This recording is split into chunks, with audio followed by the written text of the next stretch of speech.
Hello guys and welcome back to my channel and this is Papa Dave. So for today's video guys, gusto kong i-share sa inyo yung nakuha kong trabaho ngayon kung saan maglilist ako ng product from eBay to eBay. So dito, ang pinapagawa sa akin ng clients, meron siyang main eBay tapos pinapalipat niya yung mga products niya which is itong category sa mga books. Ito, lahat ng mga books ipinapalipat niya sa kabilang account niya sa eBay din. So ito yung conversation namin. Ang pinapalista niya sa amin, ito, I have 324 eBay listing. I need to cross-listed to a new eBay account as soon as possible. Tapos ang inoffer sa amin dito ay $150. Sa ibang mga freelancer, mga VA, maliit yung $150, no? Pero para sa atin, mga newbie, mga naghahanap ng trabaho na pagkakakitaan, syempre saan ka kukuha ng 7,500 pesos na copy-paste at saka data entry lang yung gagawin mo. Kagaya nito, no, 324 na listing, ito yung makikita nyo rito, itong mga books na to, ililipat nyo lang siya to another eBay account. Kung ano yung nandito sa kabilang eBay niya, ita-transfer mo lang sa kabilang account niya. Ganun lang kadali, ganun lang kasimple. So dito makikita nyo yung contract. Ayan, binigyan niya na ako ng contract. So ito yung milestone. Kasi tinatanong niya kung gusto ko daw ba ng hourly or ang sinuggest namin ay mag-milestone na lang. Kasi kung i-hourly namin to, tatrabahuhin namin to ng isang araw. So yung 324 na books na to, pag kinumpute mo siya, no, sa loob ng, sabihin na natin 12 hours tatrabahuhin to. So $3 per hour times 12. So magkano lang? So dito siya na yung nag-offer na $150.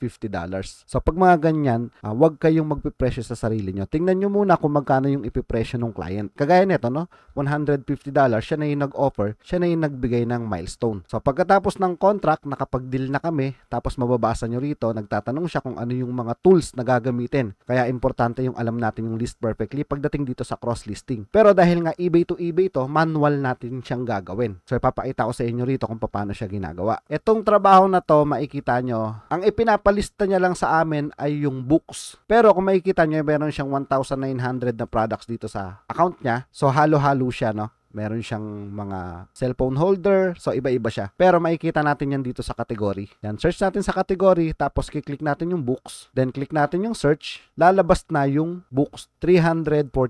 Yan. Ito yung mga ililist natin. Tapos, dito, makikita nyo, may natrabaho na ako na 4. So, ang gagawin ko, magkikreate ako ng listing. Yan. Para hindi ako nalilito, ginagawa ko ganyan. Para mabilisan. Ganito kasi ako pag nagka-copy-paste. Minsan nga, 2 monitor ko. Pero pag ganito kasi, copy-paste na lang talaga gagawin mo. So, yan. Halimbawa, no? Dito ako natapos. So, dito na ako sa kabila. Ang gagawin ko, para ma-download ko yung photo, kiklik ko yung scroll para lumabas dito yung pinaka-product. Tapos, kiklik ko yung picture, da-download ko to isa-isa. Right-click, save image as. Tapos, didelete ko muna tong mga to. Yan, didelete ko muna siya, tapos saka ko na siya save.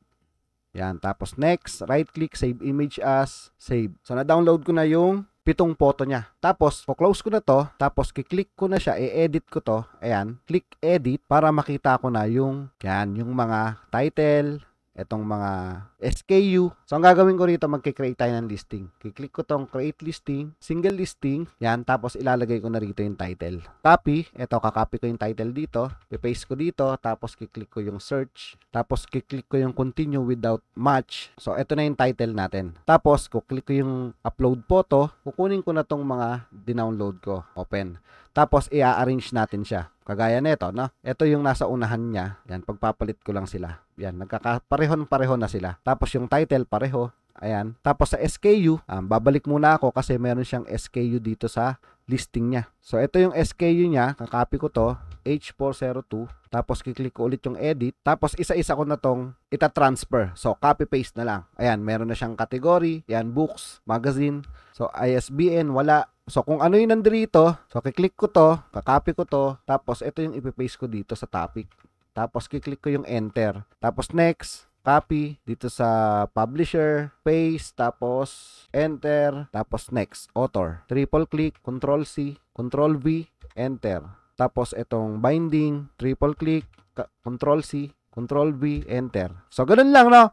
Hanggang sa matapos natin to. So, gagayahin nyo lang to. Kung ano yung nakalagay dito, yun lang yung gagayahin nyo dito. So, dito, all payment daw to.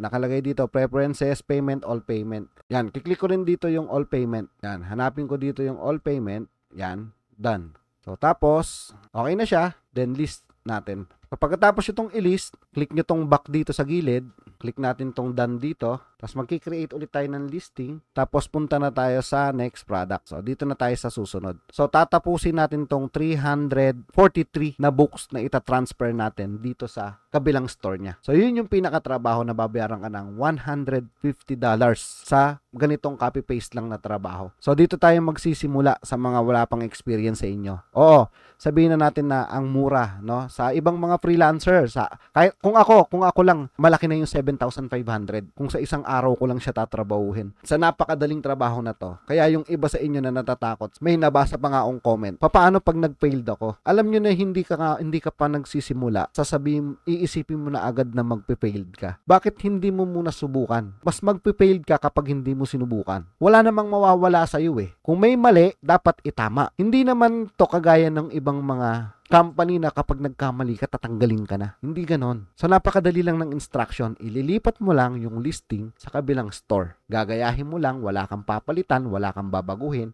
Ililipat mo lang. Yun yung cross-listing. Kaya sa inyo, sa mga nagko-comment sa inyo, sir, parang ang hirap, hindi ako marunong gumawa ng email, parang natatakot ako sa interview.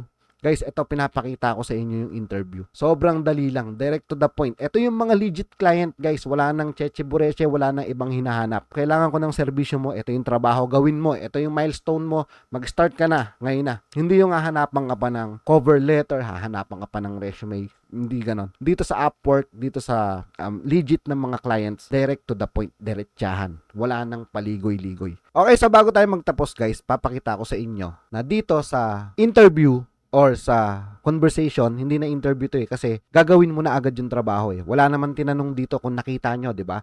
Wala naman tinanong kung marunong ka ba? Wala naman siyang tinanong, di ba? So, ano ang tools na ginagamit mo? Yun agad yung tanong niya. So, kung walang tools, so, manual. So, kagaya dito, no? Meron kaming itinatanong, ini-screenshot namin, sinisend namin dito. Saka siya sasagot. Kagaya nito, sa category, anong category lalagay natin? Ayan, ito yung sagot niya. Siya yung gagawa ng category, di ba? But don't worry because I could even do it when I'm done with bulk edit. So, siya na yung gagawa. Ganun yan. Kapag meron kayong nakita sa trabaho nyo na parang, ay hindi ko alam to tanong ko muna kay client. Sir, ano yung nilalagay nyo rito sa section na to? Ganun lang yun guys kapag hindi nyo alam. Kasi kaya nyo siya itatanong kasi every client iba-iba sila ng mga ginagawa, ng mga ipinapagawa. So kaya hindi masama yung itatanong nyo kapag meron kayong hindi alam sa part na ginagawa nyo. So, ganun lang yon. Okay guys, no? So sana nakatulong sa inyo yung video na to. Ang keywords naman sa paghahanap ng trabaho nito, product listing lang. eBay product listing, product listing. So kagaya ng mga basic na hinahanap natin. Pero iba-iba talaga sila ng ipinapagawa. Kaya kung sinasabi nyo, sir, baka wala akong nakikitang trabahong ganyan. Kasi may mga trabaho na hindi nila inilalagay yung pinaka-keywords na sinasabi ko. Ang inilalagay nila, list my product to another account. Yung mga ganon. Kagaya nung nasa Depop, kung napanood nyo yung Depop natin. Yeah, so yun guys, sana nakatulong sa inyo yung video na to. So yun lang po, maraming salamat.